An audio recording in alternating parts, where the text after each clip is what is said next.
All right. Hey, guess what? It's 11 o'clock, and we just want to start on time to get to the bottom of some things, some very important things. And one of the things that we wouldn't allow is those politicians, especially those so called rulers in Guyana, to brainwash people or to spread their propaganda. And so there are a few things that I just want to fix and ensure that those of you who are watching this morning, I must say good morning to all of you and welcome to this 11 o'clock hour. I'm not sure how long I'll be on for, maybe half hour, if I can get all of the stuff done within half hour to show you the type of individual this guy is. So when he sits at this press conference and he tries to portray himself as though, as though he is some sort of an angel, he's not an angel. And my first impression is that you just don't buy into the things that he has said at that press conference, yesterday's press conference, that is. And so I just want to break things down for you and to show you the other side of the coin. And what I mean by the other side of the coin is to expose his lies, his hypocrisy, and all these manner of things. I know a lot of you already know that, but some of his supporters are not going to accept that. They would believe the lies, any lies. Well, not all of his supporters, but quite a few of them would believe the lies and so forth. So that is the purpose of this program this morning, is to show you the other side of the coin. Two things that I want to deal with, and I'm not going to go beyond that. I want to talk about the Vice News, his response to the Vice News interview. And as though everything is cozy, as though nothing was wrong. He thinks that he's talking to a bunch of kindergarten kids, that those of us who he's talking to, that we are not able to comprehend what really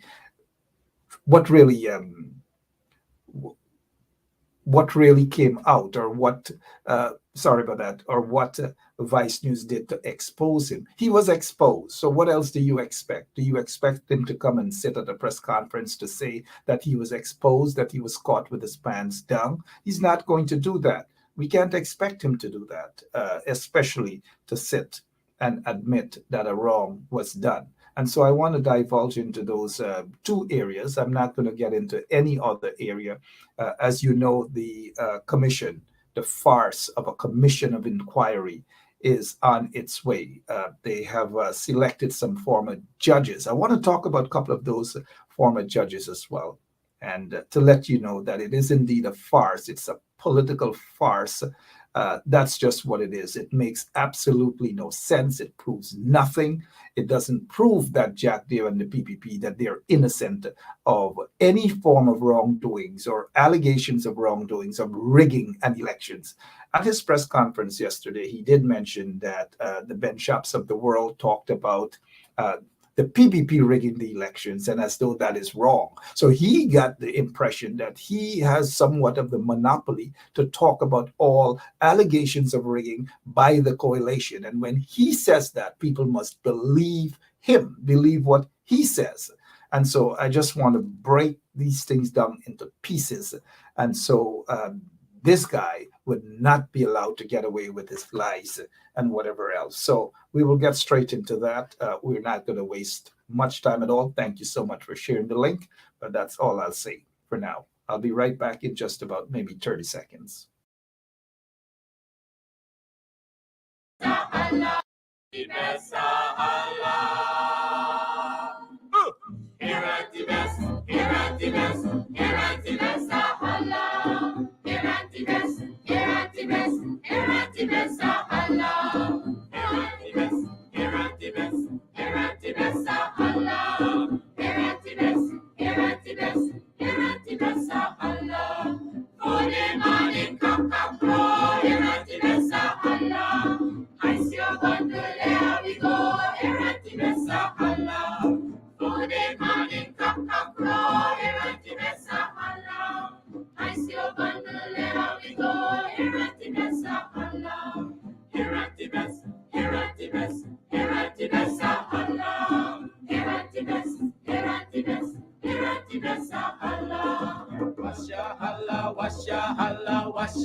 Thank you. Thank you for attending this press conference. Later today, the president, who is now on his way to the Commonwealth Heads of Government meeting in Rwanda, will announce the Commission of Inquiry, as he promised, into the 2020 elections. The last time I spoke here, there was a call by the opposition nominated commissioners, Chief. All right, let's don't waste much time with him. Let's move on. He did say that later today, that was yesterday, that Irfan Ali, who's on his way to, he's in Rwanda or somewhere for the Commonwealth Heads of Government, some sort of meeting. He should not have been there, but because of allegations of rigged elections, he's in office under questionable circumstances. It is a fact that there are 2 elections petitions currently in the courts, and we'll talk about that as well, and who's stymieing that process. Who doesn't want the elections petitions to be heard? Where is the better forum to have all of our elections problem be dealt with other than the court? And so these guys do not want these elections petitions to be heard by the court, because that is where all of the evidence ought to be presented. But I'll get to that. And you already get the message that Jagdeo and the PPP, they do not want the elections petitions to be heard. Hence the reason for a COI. This is a makeup COI. This is a fraudulent COI, a commission of inquiry. And I'm not saying fraudulent because I am privy to any sort of information that anybody is not guilty of rigged elections. I am saying that if the PPP, they're accusing the PNC or the coalition of rigging the elections without any evidence. And so I cannot sit here and say firsthand that the coalition did any rigging. However, there is sufficient evidence that came out of the recount process that the PPP is actually guilty of rigging the elections, that the PPP was actually installed into office, obviously under questionable circumstances. And I will deal with that bit of evidence that we are all aware of. But let me just give you guys a little background into the dilly-dallying with the elections and any form of COI. Let's begin with this here. Jagdeo himself, this is what he said 2 years. This was last month. Are we still in June? Sorry. This is what he said in June. Government backs away from holding COI into 2020 elections. In other words, he was running away from a COI. Now, mind you, he's running away from a COI. He's now in the midst of allegations of corruption and bribery, all manner of things heating up on him, right? And so they knew that the Vice News report was coming out. Of course, you would expect them to say, oh, there's really nothing. It's really soft. You'll expect them to say that, right? So what they did, they quickly pop up and say, look, they want a commission of inquiry into the 2020 elections. Right? This is what he said. He said last month or earlier this month that he has indicated, this is according to Stabrook News, that this is not the route the government wishes to take at this time. This was just a couple of weeks ago. It was not the route a couple of weeks ago. Now, here's my question to you guys.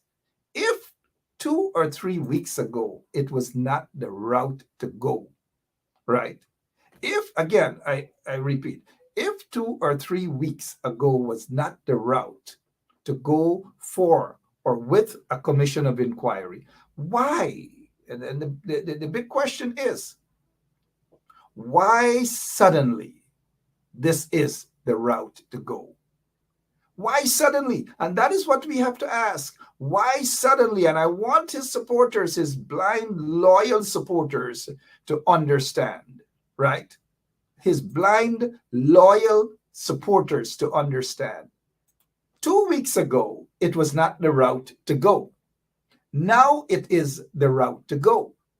At his press conference yesterday, he announced that Irfan Ali will announce who those members of this this fake elections, 2020 elections, this fake, and I do mean it, fake elections commission of inquiry is going to be, the members, who those folks are going to be. And we all want to know the folks, right? Don't we? Yes, we do. We all want to know them, but we're just not going to sit and say, okay, Irfan Ali has said X, Y, or Z person is going to be heading that commission. We want to know who they are, and we should get to know who they are, and these are the persons. Stanley John, Godfrey Smith, Trinidad, Dr. S.Y. Qureshi, out from India. He former head of the Indian Elections Commission. And then you have Karl Singh. And now let's begin with Karl Singh, right? And why I do believe that this is a commission of inquiry that will not be fair, it will not be balanced, it will not be transparent, but yet it will be hundreds of millions of taxpayers' money is going to be spent to dole out to give friends of the PPP. And now, look, let's begin. Let's begin with Karl Singh, mind you, and why he should not be on the commission. That's just my take. He should not be on the commission. He will not come over as fair. And so it's the Guyanese people are going to be shafted with a fake a commission of inquiry that Jagdeo and Irfan, they already know what the results are, right? They already know what it is. At his press conference yesterday, Jagdeo actually said, the commission of inquiry, mind you, hasn't started. And this is how silly these guys are, Jagdeo and his cohorts. And they think that they're smart. They think that they're bright. This is what he said at the commission of inquiry. I'm not going to get into that tape, but at his press conference or his gaff shop yesterday, not really a press conference, he just gaffing. He kept on gaffing, as we would say in Guyana, right? At his press conference, he said that the commission of inquiry into the 2020 regional and general elections will reveal that the coalition is the culprit, or as he said, has rigged the elections. Now, wait a minute. He is part of this installed regime. They got together to decide when they're going to have a commission of inquiry, who are going to be the participants of this commission of inquiry. And then, even without the commission of inquiry beginning, he says exactly what the conclusion would be. This is a game. This is a propaganda by the PPP. And you, members of the public, should not buy into it. It is a game. Now, let's break it down. Why is it a game?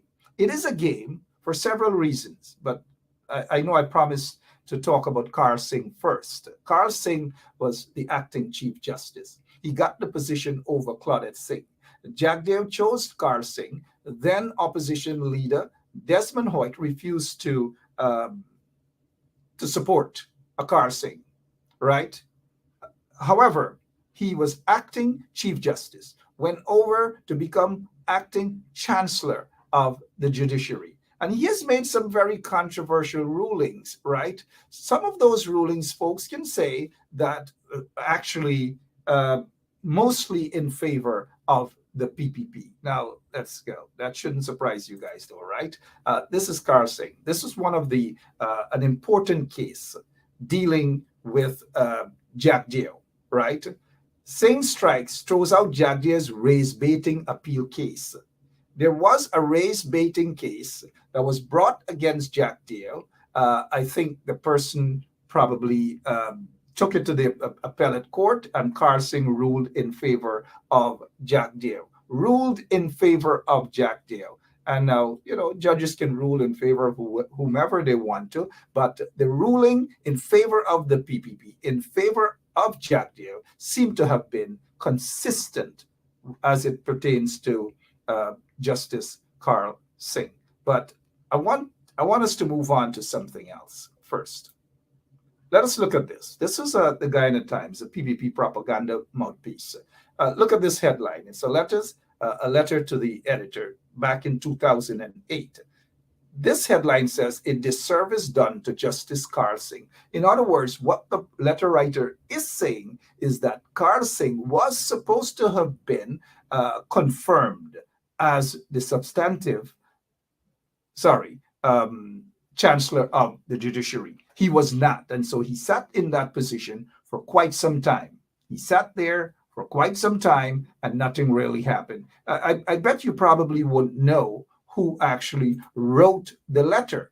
This person has said that Justice Karl Singh, who acted as Chancellor from April 2005 to February 2017, was nominated. Now, look, I want you guys to see, the fact that he was nominated by Jagdeo and Donald Ramotar, and the opposition refused to support Karl Singh. Now, do you think, and now let's be honest, do you think Karl Singh, Justice Karl Singh, in this commission of inquiry into the March 2020 elections will be fair, will be bipartisan in his ruling?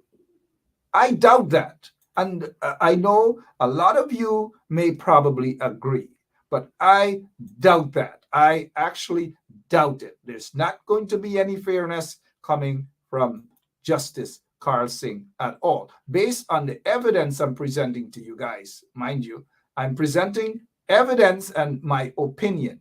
I know some of the trenchies are on. It's early. They don't like to hear facts. And so it happens. That is why they are described as trenchies. But let's get back to Carl Singh and who actually wrote this letter. You want to know who wrote this letter, right?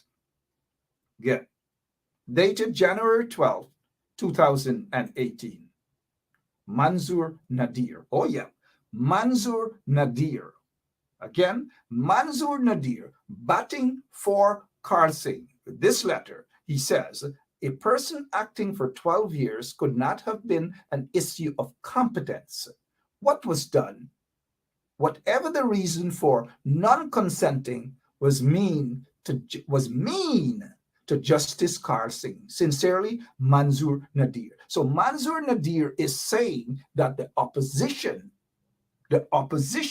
was mean. Again, Carl Singh, Manzoor Nadir's words, was mean to Justice Carl Singh, was mean to Justice Carl Singh. And now, why is this relevant? It is relevant because this guy, Manzoor Nadir, sits there as, you already know, sits there as the Speaker of the National Assembly. Again, the question is, can we expect Justice Carl Singh to be fair? Can we expect Justice Carl Singh to render an impartial decision on the happenings of the 2020 general and regional elections? What do you think? What do you think? Good. That's for Justice Carl Singh, right? I have absolutely no confidence because I think this is an opportunity for revenge against the opposition. And so the fact that Bharat Jagdeo mentioned in his press conference yesterday that the commission will prove that the coalition rigged the elections. He is already telling the commission, he is already saying to these members of the commission how they ought to rule and what their findings should be. So if that is the case, why then should there be a commission of inquiry when it is already fixed? It is like you having a race horse and people already know that the race has been fixed. I am saying to you guys that this selection of the Commission of Inquiry into the 2020 elections has been fixed. And now let's get to Dr. S.Y. Qureshi. We'll get to Dr. S.Y. Qureshi, right? We'll get to him. Who exactly is Dr. Qureshi? Qureshi is an Indian national. He was the head of the India Elections Commission. He was the big chief, elections chief. It's a big guy back there. And my only concerns, though, concerning Dr. Qureshi, my only concerns thus far about the doctor and his participation in the Commission of Inquiry. Let me say this to you guys. Jagdeo and Irfan didn't go to bed last evening or one night and decided that just grab this guy, picked his name out of a hat or somewhere like that. It didn't happen like that. It didn't happen overnight at all. They were able to foster a good relationship with each other, right? And that relationship probably, what do you know? Who was the chief elections officer when the 2006 seat was stolen from the AFC? Who was the chief elections, who was the chairman of GCOM when Sam Hines squatted in that seat, stole a seat from GCOM in 2006, stole that seat from the AFC? I think it was Serge Bali, right? But 2011, the attempt was made to rob another seat in order to give Donald Ramotar the majority. He was caught. They were caught at GCOM. And so that is how we ended up with a minority president in 2011. And not a big skullduggery at GCOM. I mentioned 2006. I mentioned 2011. And I mentioned in 2015. They couldn't get away with that. But Steve Surajbali, this guy, Dr. S.Y. Qureshi, is part of this commission of inquiry. It just didn't happen just like that. The PPP guys don't go to bed and wake up next morning. Of course, they do a lot of fly-by-night stuff, but they studied as to who the members of this commission of inquiry should be. Farce, Dr. Qureshi.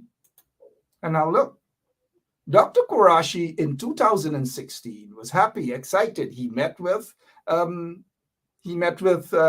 Guyana Elections Commission Chairman Dr. Surajbali, fourth generation Indian, fourth generation Indian. The two of them are happy to meet. They're happy. Now, don't get me wrong. People are entitled to travel. People are entitled to meet each other. People are entitled to get excited when they meet each other and so forth. And interesting, right? I just thought that I'd throw that out there, that they didn't just pick this guy's name out of a hat just like that. You guys read it between the lines, right? And so with this sort of relationship that we're seeing, are you guys still comfortable with this fake, this makeup sort of what is it, commission of inquiry? I am not. I already ruled it out. It is not. It's a farce. That is what it is. A farce. Nothing more than a farce. That's just what it is. I'm looking for some other stuff that we can show you guys, right? This is what. Okay, we're not going to get to that now, but the relationship is there, and they're all proud of the relationship. They're proud that they've met. They're proud of everything, and so I'm just not too happy about the. I'm not too happy about this makeup at all. Not at all too happy about it. All right. So what else is happening? Let's get to John now. Justice John. Justice John seemed to have some controversies, in terms of his rulings. And when you look at judges, and judges have controversies in their ruling, I tend to want to put a question mark over, especially the competency of individuals who are playing a major role in this commission of inquiry. And so we go now to Justice John. We go to Justice John. Not so long ago, there was a ruling, right? And the ruling, this headline says, in an unprecedented admission, Justice John admits he overlooked 3 charges in arriving at decision in a case, a Josiah case, right? And look, here's what it says here in the paper.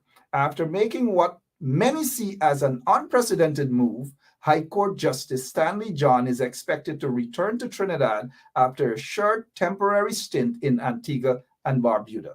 During his tenure, John was considered to have delivered several controversial rulings. The latest one involving Harry Josiah, a former general manager of Transport Board. Now, look, this is not me and my propaganda. This is not me and my propaganda. This is basically what the newspaper is saying. In this case of Josiah, apparently he didn't give the opposition, the defense, he didn't do what was supposed to have been done in terms of fairness to the court, fairness to all litigants. He didn't do that. And so he sat in his office, according to the report, mind you, according to the report, it is alleged that he sat in his office and decided the case on his own. And that is why the report is saying controversial. But what is critical? What is critical is that look at what the last paragraph says here about Justice John.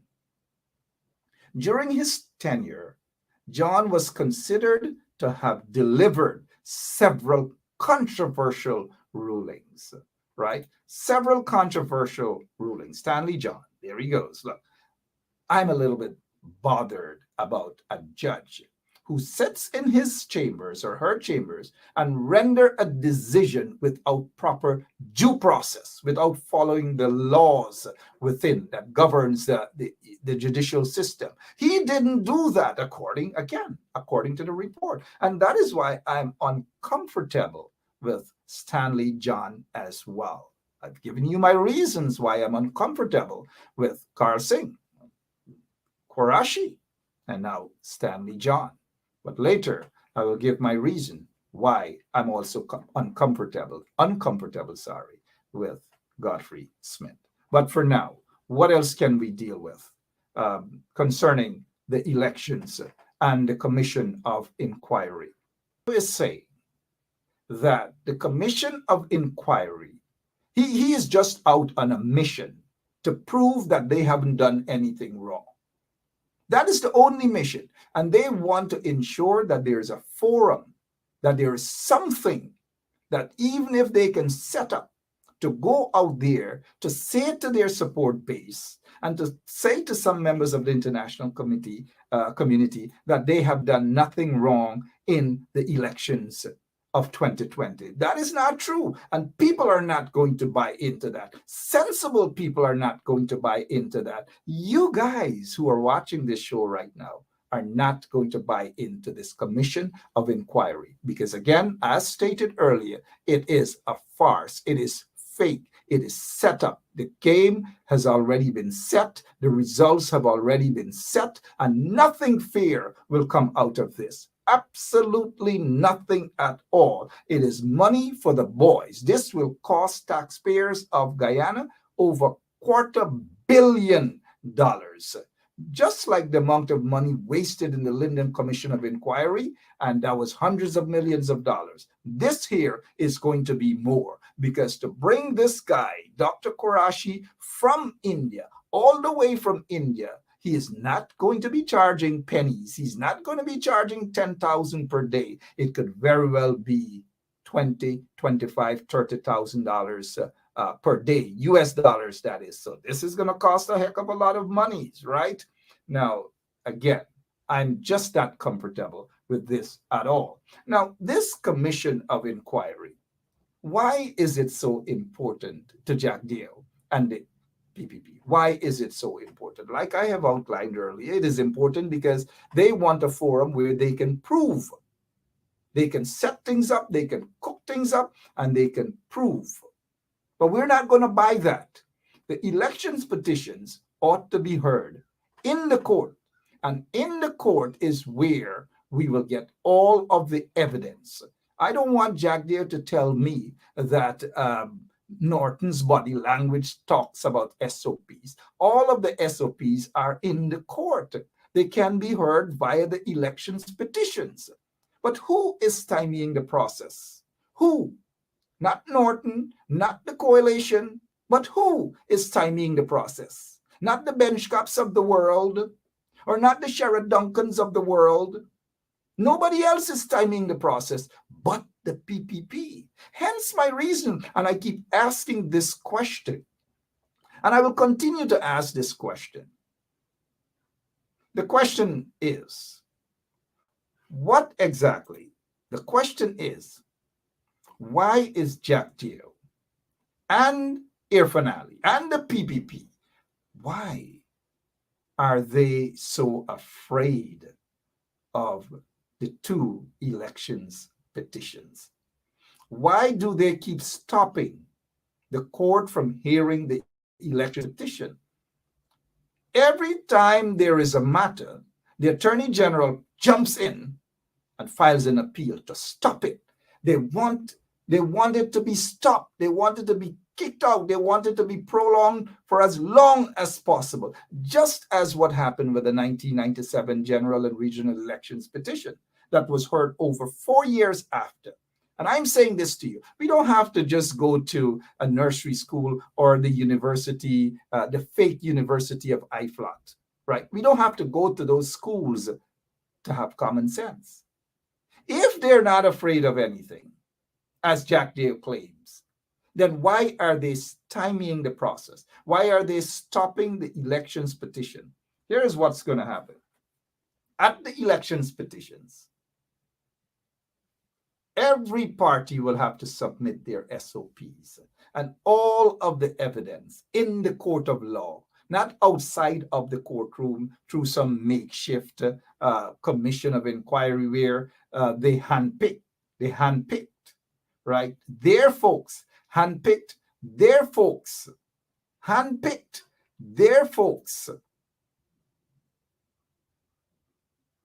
to conduct a so-called investigations. Their folks. These guys are their folks. These guys are their people.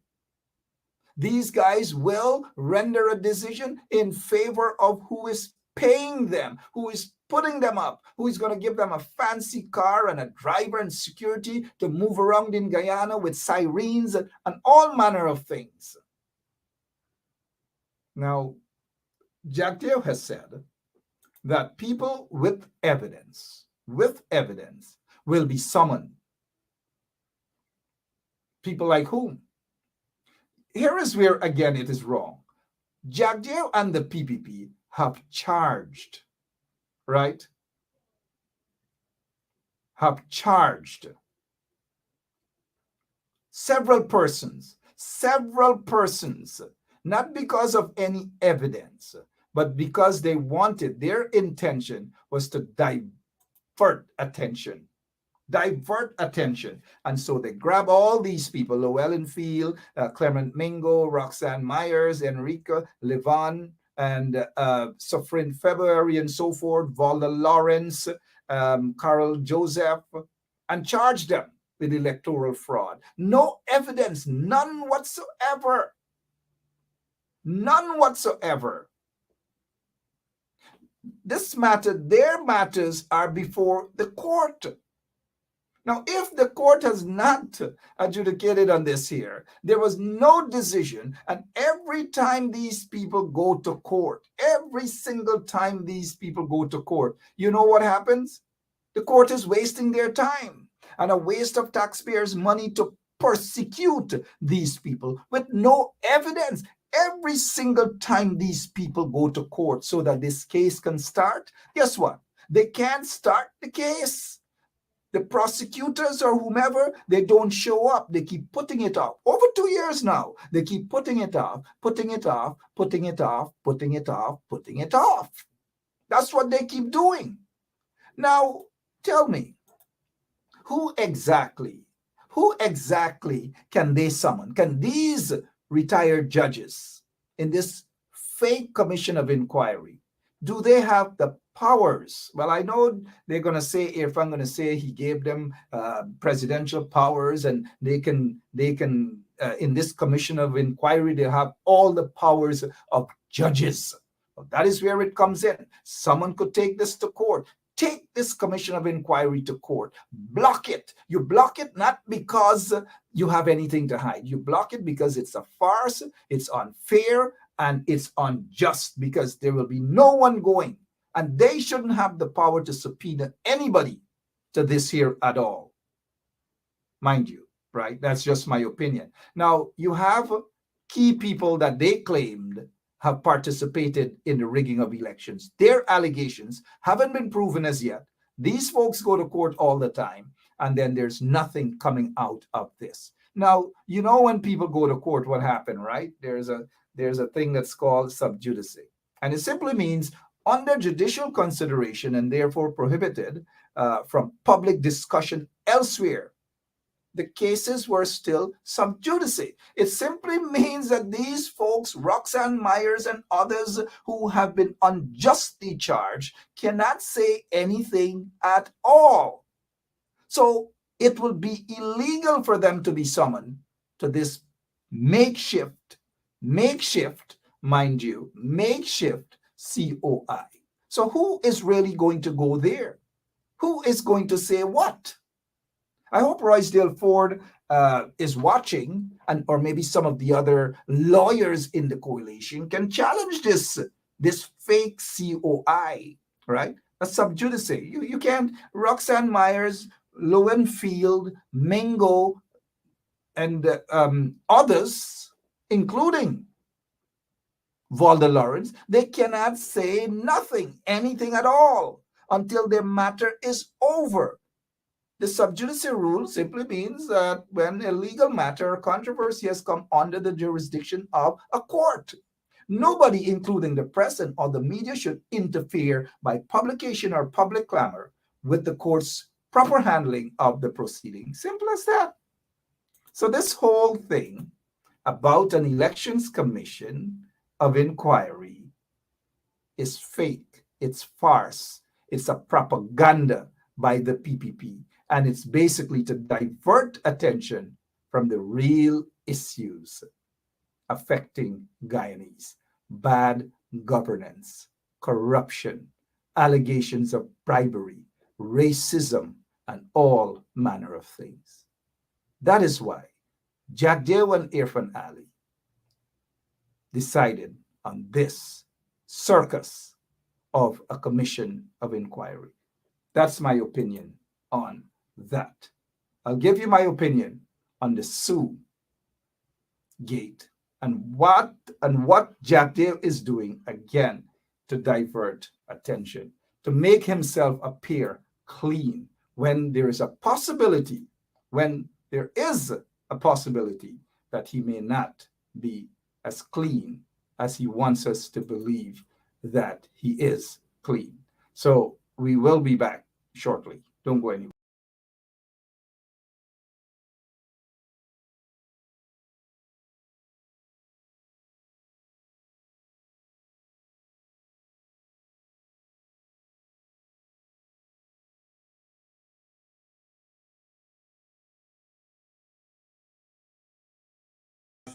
Herantibes, Herantibes, Allah. Herantibes, Herantibes, Herantibes, Allah. Herantibes, Herantibes, Herantibes, Allah. Herantibes, Herantibes, Herantibes, Allah. Herantibes, Herantibes, Herantibes, Allah. Holy morning, cock up, crow, Herantibes, Allah. I see your bundle, there we go, Herantibes, Allah. Holy morning, cock up, crow, Herantibes, Allah. I see your bundle, there we go, Herantibes, Allah. Herantibes, Herantibes, Herantibes, Allah. Herantibes, Herantibes, Herantibes, Allah. All right, welcome back. We still have a few more minutes, and I just want to make it clear again that the Commission of Inquiry into the 2020 elections is a farce. It's a big hoax. It's a waste of taxpayers' monies, and nothing proper will come out of that. Again, I call on the PPP because they are party to the allegations. They are being accused of rigging the elections. They are being accused of being installed. There, look at all of the allegations leveled against them, right? With what they did, they stormed the GCOM headquarters with their fake and pretentious move about rigging of an elections when there's no evidence, and they're the ones again. They're preventing the elections petition from being heard. And look at this: 47 boxes, ballot boxes without statutory documents, electoral malpractices, you name it. All these things, all leaning and pointing towards the PPP. 4,864 absent voters, 150 stuffed ballot boxes, 1,278 missing oaths of identity. Who you think can get all of this? The court. It's already in the hands of the court. But Jagdeo doesn't want that to happen. He's accustomed, as he painting himself as an angel, accustomed being around persons of questionable character and death squad members and all these manner of things. This guy here is one of the guys that Jagdeo is standing next to there in that picture. Mark Kazarki, he was part of a death squad, a killing squad during Jagdeo's murderous years in office when hundreds of persons were slaughtered. Drug lords were helter-skelter running the show in Guyana. Obviously, people suspect that it was with the help of the PPP when Jagdeo was head of the country. So I just thought I'd remind you guys that he is really, really not this angel he wants to portray himself to be. But before we get into this Vice News interview, of course, Jagdeo is going to sit there and pretend as though he's innocent. It's okay for people to sit and pretend that they're innocent, but people who are watching are not stupid people. Well, at least most of us are not. And so, swiftly, Isabella responded, and Isabella says, look, in her Twitter account, Isabella says, when we asked the vice president, well, her term, because I don't see him as a vice president of Guyana, if he took large-scale bribes, he suggested we were lying, meaning Vice News. Now it's clear his close friend Sue told us the same, and we saw it. We heard Sue said it. He accuses him of lying, and now Jagdeo is accusing Sue of lying. Isabel Young is asking here, someone is certainly lying. Who then is lying? Who then is lying? If his good friend Sue said he, Jagdeo, takes bribe, says he, Jagdeo, takes bribe. It's an allegation, mind you. It's what Sue is saying. I don't know. You guys are reading between the lines, right? This here is very interesting. But before I get to that, Jagdeo said that under the coalition, they investigated his money, his wealth. I have never seen, neither have I read anything of that sort. He spoke of the Integrity Commission, which was a farce for years under the PPP. It was a farce.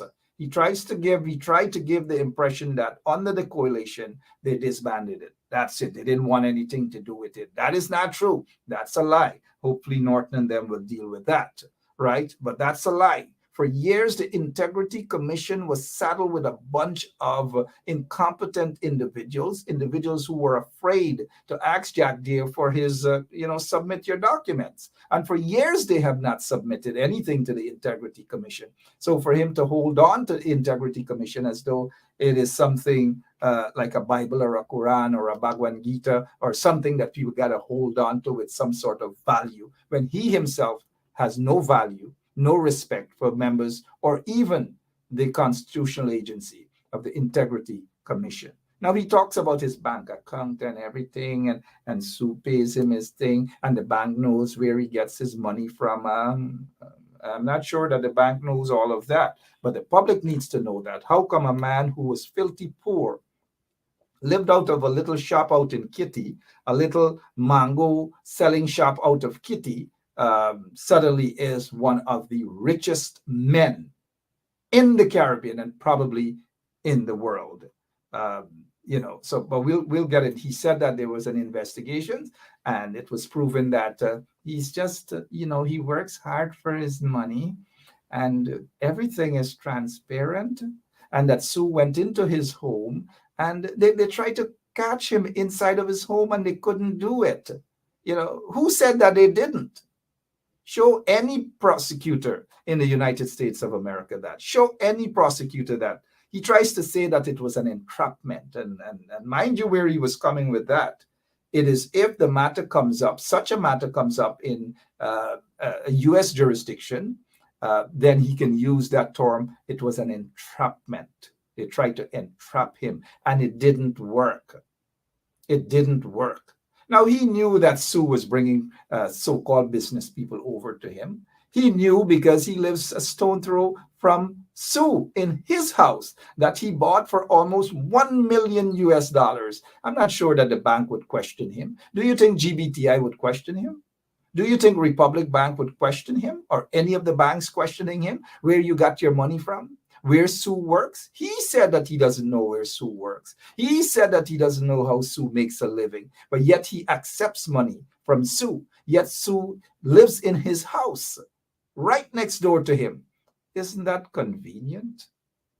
Isn't it convenient that a man like Sue is right next to you, just in case there's any sort of business deals, just in case, mind you, that's how I'm seeing it, just in case there's some sort of a business deal, Sue can just walk right over. And we saw that. So let him not pretend as though he's all innocent and that there's nothing that came out of that Vice News report. Let him not pretend that at all. Now, he did say that the previous administration, the coalition government, investigated him and his bank account, and they found nothing. What if I were to tell you that that is not true? He was never investigated. Maybe he was on the radar and probably still on the radar of outside law enforcement agencies. Maybe he's still on the radar of outside law enforcement agencies, right? I don't know, but I want to ask, and I hope Jagdeo would take the time to respond to the benchops of the world and all of you who are watching this show here today. I want to ask him, and I know he's probably watching too. I want to ask him if he's familiar with this country, Zaire. I just want to ask him. It's somewhere in Africa, right? As you can see the location and where exactly it is. And now there's a reason why I want to ask Jagdeo this question, since he said that under the coalition, they did some sort of investigations and nothing came out of it. Again, I don't know what sort of investigations they're talking about at all. I just don't know, because there was no investigations as far as I'm aware. And maybe Aubrey Norton the leader of the opposition, can say whether there was, in fact, any investigations into Jagdeo's bank account. None whatsoever. Now, let's get back to Zaire. I want to ask Jagdeo if he has any contacts or anything in his possession from this. And now, these are all questions, mind you. Just questions. And we're at his so-called press conference. I would have been asking him about Zaire. So I'm not at his talk shop. This guy's as a press conference. I'm not there. But I'm asking this publicly about Zaire. Zaire, this particular country. This country here, Zaire, right? All right. I guess maybe Jagdeo gets the hint as to where I'm coming from with this. Right? Okay. Zaire. All right. Zaire. Okay. Zaire. Okay, good. So it's up there. The other question I want to ask Jagdeo is if he has a passport, if he is the holder of a passport from Zaire. That's all I want to ask. No accusations, nothing. It's just a question. I'm asking this question. It's just a question. Mind you, you see my facial expression. It's just a question. And the question is, if he's familiar with this country, he should be, right? If he's familiar with the country, right? And the other question is, if he has a passport, if he's the holder of this passport from Zaire, maybe not under his name. And maybe some folks close to him could shed some light as to whether he does. I don't know if law enforcement agencies outside of Guyana have any sort of links to this connection, alleged connection. I don't know. But I'm just asking Jagdeo, since he says that the coalition did an investigation on his bank accounts and he is clean. I don't want Jagdeo to tell me that he is clean, and hence my reason. Zaire, passport. And the other thing that maybe Jagdeo should answer is whether he has a bank account, not necessarily the Bank of China. Whether, again, these are all questions, not accusations. I'm not accusing him of anything. I'm just asking some questions.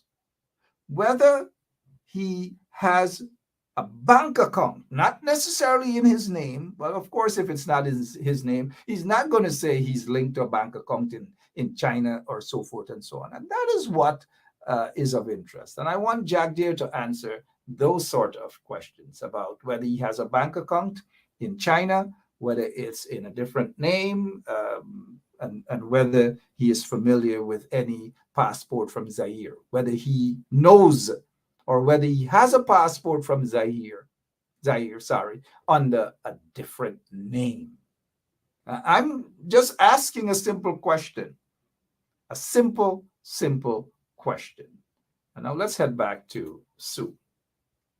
He said that he's looking for Sue. In other words, he wants to kick Sue out.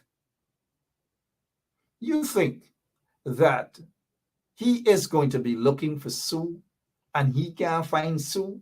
He doesn't know where Sue is? Of course he knows where Sue is. Because if they can spend millions of dollars paying police operatives to trail the leader of the opposition and other people and other folks, and he is coming at a so-called press conference to say that he doesn't know where Sue is, or he's looking for Sue to kick Sue out. You think, now he said that he rented that property to Sue. Does he, notice again how he thinks that he's so powerful. And then he likes to say, oh, it's the law and the government will deal with that as to whether Sue, MOU and all these different things with some big hotel that Sue signed up for. And he's not going to touch on that. The government will deal with that, right? Yeah, right. But Sue has a contract with him. He is not going to go to the court to kick Sue out. He is looking for Sue to kick Sue out. Well, I hope Sue is sitting somewhere. I hope Sue is sitting somewhere safe. Maybe he is in the Chinese embassy, maybe somewhere safe. But Sue has got to be very, very careful. I say this because under Jagdeo's stewardship of the country, a lot of things happen. Extrajudicial killings, all manner of things. A lot of things happen under Jagdeo's presidency. Extrajudicial killings, wrongful incarceration, people disappeared, and all these manner of things, right? So we've got to be careful. We've got to be careful. Sue has to be careful. Remember, even under Jagdeo's presidency, there was a guy named Bacchus, right? Bacchus wanted to give evidence about the death squad and Gadraj's involvement in the death squad. Gadraj was then a sitting minister of government, right? His minister of home affairs. And Shafiq Bacchus wanted to give evidence, or probably may have given evidence, to the U.S. operatives in Guyana. And you know what happened to Shafiq Bacchus, right? He disappeared. He died. His brother died. You remember that. But here is why some Chinese nationals in Guyana and outside of Guyana are fearful for the life of Sue. Mr. Mark, I believe every word of what Mr. Shu is saying. I am also afraid of Mr. Shu. Mr. Shu, if you are listening, I don't want anybody to harm you. This is a serious thing. Corruption is big. And we Chinese have to step back. Been bullied by Jagdeo and other government officials to pay bribe. It's big all over Guyana.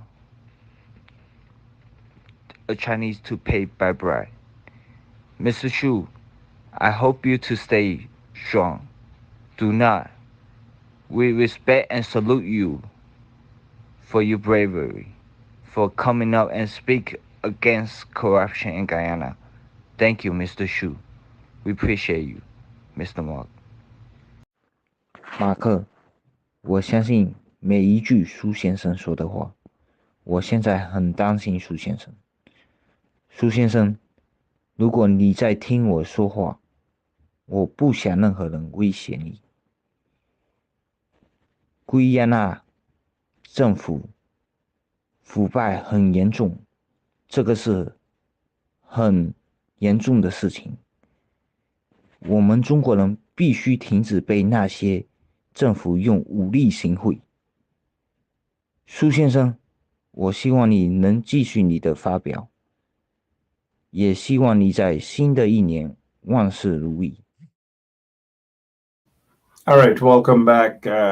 Those are people who are supporting Sue. They're fearful, and it is almost certain that Jagdeo knows that he cannot even dare the kind of threats that he put on people's lives, put people in black book, whether it's Chris Gale and all other individuals that he went after. It is not going to happen. The Chinese will protect Sue. And again, I go back in asking this particular question. It's just a question I'm asking, and maybe Jagdeo and his handlers will be able to answer whether Jagdeo has any ties to this country, Zaire, whether Jagdeo has a passport in another name, a Zairean passport, or whether Jagdeo is banking money in China. Whether Jagdeo is banking money in China. However, we will find quite a few folks who are making money under the installed PPP regime are going to come out to defend Jagdeo. They're not defending the rule of law. They're defending Jagdeo because he ensures that they make their little money. And so I noticed that this guy, Nick Digo Boyer, or whatever, is saying that having had the pleasure, of course you have the pleasure of knowing the VP for a number of years, I can safely say that the Vice News interview is an attempt to smear him. Oh yeah, you will hear lots of those things coming from members of the so-called private sector commission, because you think, seriously, do you think this guy, Digo Boyer, do you think he can say anything different? His father became a multi-millionaire, hundreds of millions of dollars through National Hardware, got land, all prime lands on the east coast of Demerara, all manner of things, all the sweet deals under Jagdeo's presidency, and probably enjoying it now. Do you expect anything better from these guys? Throw that in the garbage, man. But like Isabel is saying, when we asked the VP of Guyana if he took large-scale bribes, he suggested we were lying. Now it's clear his close friend Sue told us the same. He accusing him of lying. So everybody Jagdeo is accusing of lying. He's accusing those of us who are accusing the PBP of rigging the elections that we are lying. Every single person has a lie to tell, as long as it is not in favor with what Jagdeo wants them, or Irfan Ali wants them to say. And this is what Isabel is saying. First of all, he says Vice News is lying. And then Sue said the same thing about bribery and corruption. He says Sue is lying. And he's the only one that is telling the truth, right? All right, that's just my brief input, and I hope that you guys would approach this so-called